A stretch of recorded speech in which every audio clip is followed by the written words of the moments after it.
Un curriculum vitae aussi long que le pont de la Confédération. C'est rare qu'on voit les bars sportifs pleins les dimanches matins. C'était le cas hier. Tout le monde voulait voir ce match en gang, en groupe. D'autres le regardaient à la maison. Canada-États-Unis, victoire en prolongation des Américains. La grande déception des Canadiens qui étaient sur place dans l'amphithéâtre, comme de partout. Maxime Lapierre, analyste chez TVA Sport, ancien joueur de la Ligue nationale, est avec nous. Salut Maxime. Salut Mario. Bon, est-ce que t'es dans le camp ça a été un match et un tournoi extraordinaire ou t'es dans le camp on est un petit peu déçu de la performance globale du Canada? Ben, je suis quand même satisfait. On a vu des belles choses. Je pense que ce qui est arrivé pour le hockey, c'est immense. Là, c'était tout un match de hockey. Si on laisse la politique, les émotions de côté, c'est du beau hockey qu'on a vu. C'était propre, ça patinait, il y avait du talent. Par contre, très, très déçu de la séquence en prolongation à 3 contre 3. T'as les 3 meilleurs joueurs au monde, McKinnon, Makar, McDavid. Ils ont été ridicules, les trois, là. Ridicule. Tu sais, toutes les petites étapes ont été faites comme des joueurs de 12 ans qui commencent à jouer au hockey. On se replie pas défensivement, on force le jeu, on prend des risques. Si on regarde McKinnon dans son territoire, il se fait tasser de la rondelle comme si c'était une pratique.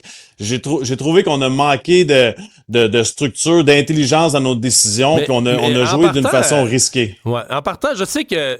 Est-ce que tu critiques le 3 contre 3? Est-ce que dans un match de cette importance-là, on devrait jouer... Tu sais, dans la Ligue nationale, le 3 contre 3, c'est en saison régulière, parce qu'on veut pas... Faut que les gens aillent se coucher et travaillent le lendemain matin, faut que ça finisse.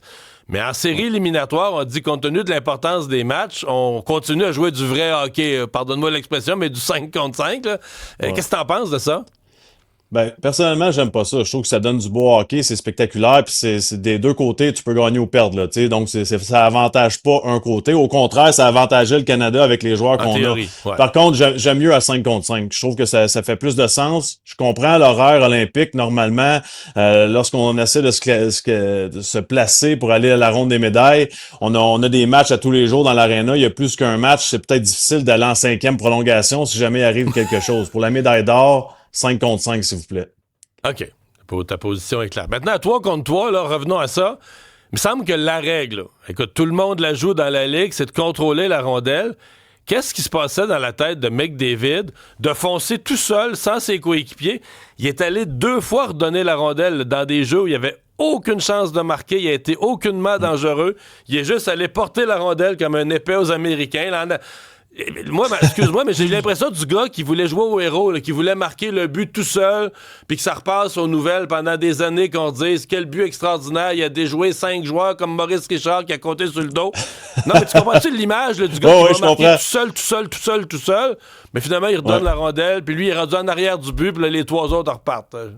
Ouais, je suis d'accord avec toi, Mario. Puis c'est comme si on n'avait pas de plan. Tu sais, les 2 autres joueurs aussi, ils se plaçaient où sur la patinoire? McDavid essaie de faire ça, c'est inacceptable pour moi. Écoutons, là, il y a eu tout un tournoi, là, il était spectaculaire, il était bon, mais sur cette séquence précisément, j'ai pas aimé leur réaction. Puis, tu sais, Mario, tu peux faire une erreur, mais après ça, faut que tu reviennes dans ton territoire. Puis la façon qu'ils sont revenus, Makar, McDavid, pour moi, c'est inacceptable. On peut chialer ce matin qu'on n'a pas gagné, puis on n'est pas content des résultats.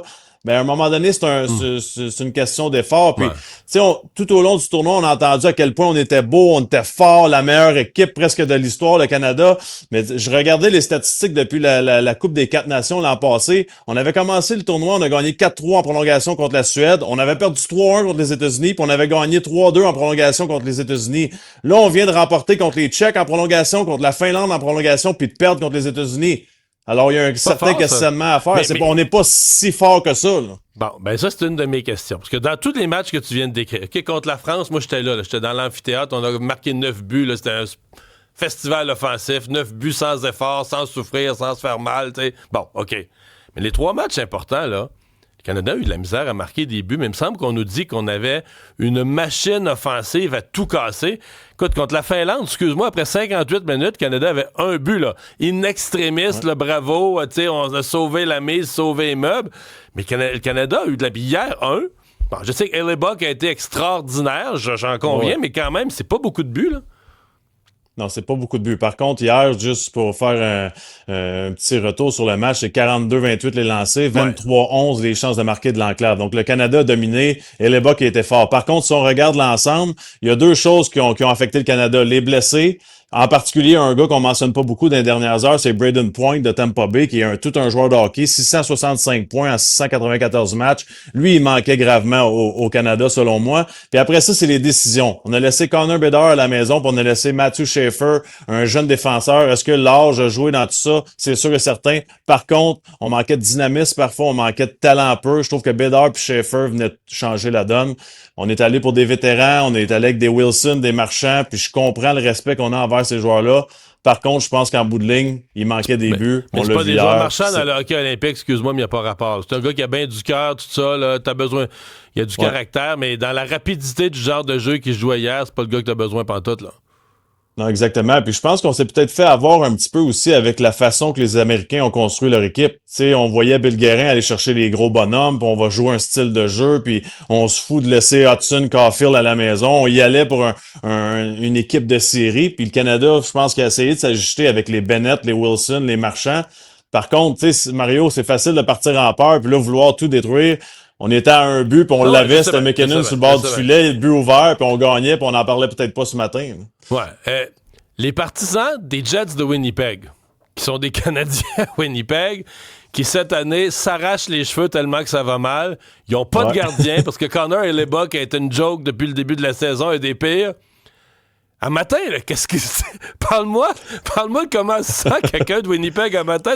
Comment, moi, comme Canadien, mon équipe a perdu parce que mon goaler pourri a été extraordinaire le temps d'un tournoi ou d'un match. Ouais, ça va être difficile, mais c'est sûr et certain qu'à un moment donné, c'est juste le sport. Il va falloir que tu respectes la performance puis la prestation qu'on vient de voir de sa part. Puis c'est pas juste cette année, là. Tu sais, Mario, en série, il domine toujours tout au long de la saison, normalement, puis il arrive en série puis il est pas capable de faire le travail.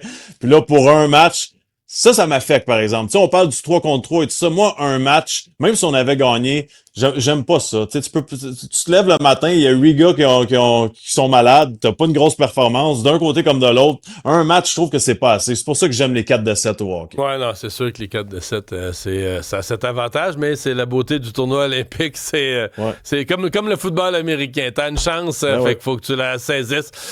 Globalement, Maxime, des joueurs, parce qu'il y a bien des Québécois qui sont déçus de l'utilisation de Suzuki, qui est un clutch player, hein, depuis, tu sais, dans le junior, toute sa même, je pense avant le junior, là, toutes les fois qu'il arrivait dans un grand match, c'est lui qui faisait les buts gagnants. Hier, on le fait presque pas jouer, 10 minutes.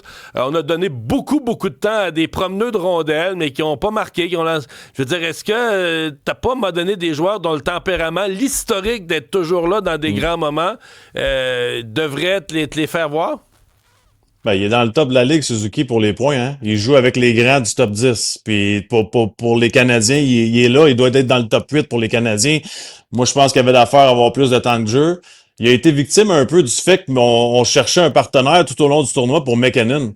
Tu sais, McKinnon, ça fonctionnait pas. Là, on l'a essayé avec plusieurs combinaisons. On l'a essayé à droite, au centre. On l'a essayé avec Suzuki. Puis ça fonctionnait pas. On dirait que tout au long du tournoi, on cherchait quelqu'un pour l'allumer un petit peu. Puis je trouve que Suzuki a payé le prix à cause de ça. Parce qu'on interchangeait beaucoup de joueurs. Puis à un moment donné, c'est plus facile pour un entraîneur d'oublier Suzuki que d'oublier McKinnon, qui pour moi a été ma déception dans le tournoi.